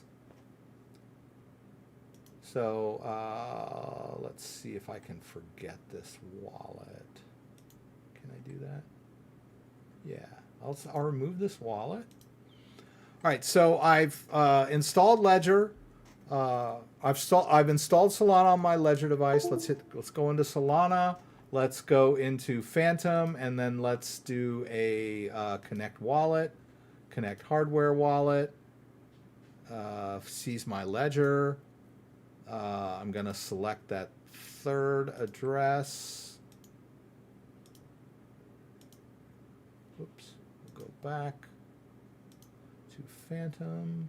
Whoops, maybe it wasn't that third address. Maybe it was the fourth address. Let's try that again. It doesn't really matter. When you do this, it'll just be empty.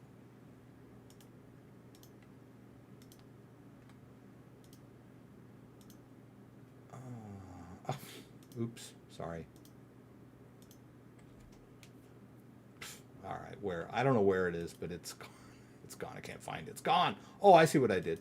Okay. Let's just assume that that's what happened, right? We ended up with this wallet with a balance, right? Now this is connected to our ledger, right? In your case, it will probably be empty, right? Or we could go over to this one, and you can see that I already have this guy that's connected to my ledger device, right? Because I went over here and I did import ledger wallet, right? And then once you import the ledger wallet, then you've got your balance and you're ready to go. It should be 0, right? And then you copy this address into your clipboard and you go over to your Coinbase Pro and you buy yourself a little bit of Solana, and then you withdraw it, right?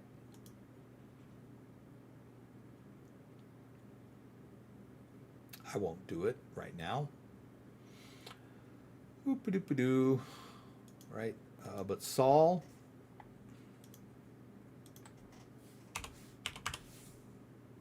right? Like you could do a Sol US dollar and just withdraw. Or, I mean, buy some with your dollars. Right? I've got a penny in there. And then once you've got it in your portfolio, you would withdraw to that wallet.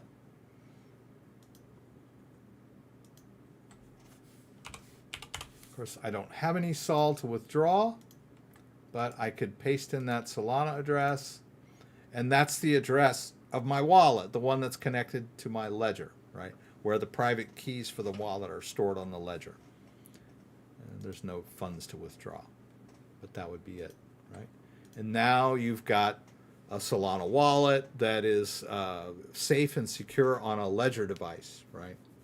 This Solflare wallet or the Phantom wallet can both connect to a ledger device so that you can manage a ledger-based wallet, right? So why did I keep closing this thing? It's weird.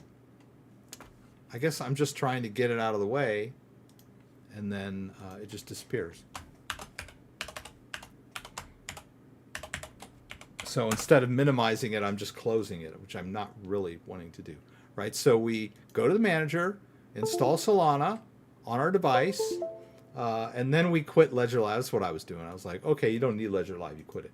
Right, so, and then you need a third-party wallet to manage it. Yeah, it's a pain. Yeah, it's not user-friendly. And damn it, why doesn't Ledger have Solana in Ledger Live? You know,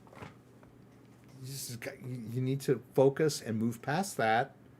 If you want to buy some Solana and store it safely and securely, you're going to have to jump through some hoops, right? It's not going to be as easy as, you know, downloading an app on your phone to watch porn, right? That's easy, right? This is complicated, right?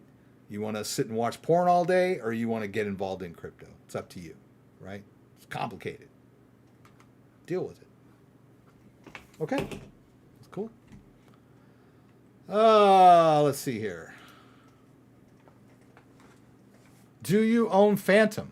Phantom can be used by, wow, didn't Phantom can be used by 8x is ADA lending? Yeah, that's when it's like, yeah, when it's working.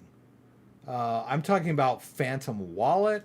I didn't know there was a Phantom token. Oh, that Phantom token, no, I don't own it. No, I don't. I missed the boat on that one, right? You can't catch them all, right? What is the glitch? Which do you prefer? Solflare or Phantom? Either one. I'm kind of partial to Solflare, but I did a Phantom wallet. It works just fine. As you can see, they're interchangeable, right? I can access the same wallets from Phantom. Oh, I see what I did. I like, yeah, we need to connect that second address. Hang on just a sec here. Oh, sorry, gotta get in here.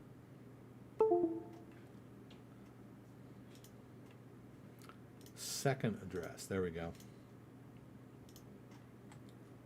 That is the, doggone it, Rex, come on. Right, see, that is this wallet. Although they show slightly different balances. It's kind of weird. God. MetaMask, stop! Okay, there we go. This one says 37, this one says 36. I don't know why. It's the same 1853, yeah, slightly different. But that's just like, they're querying exchanges, that's all they're doing. It doesn't mean that the you know, the tokens are worth less in this wallet. It just means that whatever mechanism they use for getting you the current price is slightly different. It's not a big deal. Or maybe like if we refresh this wallet, the price will go up. Yeah, the price is going up. That's why. All right, so now that it's refreshed, they should match, right? Yeah, now they match to a T. All right, market's up. That's I'm going to assume that. Yeah, I can see portfolios up a little bit. Bitcoin is still pretty much where it's been the last 2 days. But, I mean, I'm not complaining. Bitcoin is like flirting with 49,000, which, you know, that's nothing to sneeze at. Okay. Okay. They have a coin called Born, so you could do both. That's right. Yeah. What was that coin? There was like a porn coin. That was like a controversial earlier. I forget. Yeah. Don't use Solid, no support. Well, you know, there's not much support for anything, really. I mean, I've been doing this a long time, and I don't expect any support, right? I don't expect to be able to get a hold of anybody. I just go to Reddit and I see what other people are saying about certain stuff. Like, I've never, like, dealt with Soulflare support or Phantom support or whatever. If I have a question, I just go over to Reddit and see if anyone else had the same question and if somebody answered it, right? I'm like I'm not going to pick up the phone and try to call Phantom wallet support, you know, or whatever. But, I mean, I get it. I mean, if the wallet sucks, it sucks, right? And there's no answers for any of your questions, then I get it, right? But, like, I don't judge wallets on whether they have good support or not, right? I mean, Ledger support is not that great. It never has been. And people are always, you know, telling me, oh, they ask me questions because they can't get an answer from Ledger.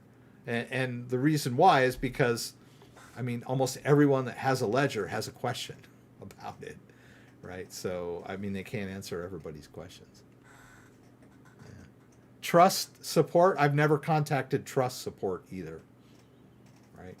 But bully for them if they, you know, answer your questions. That's great. I'm just not the kind of person that turns to support for help. It's just, I